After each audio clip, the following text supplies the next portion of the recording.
मला सांगा सुख म्हणजे नक्की काय असतं.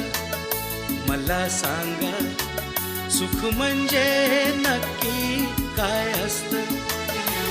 काय पुण्य असलं की ते घर बसल्या मिळतं. मला सांगा सुख म्हणजे नक्की काय असतं. काय पुण्य असलं की ते घर बसल्या मिळतं.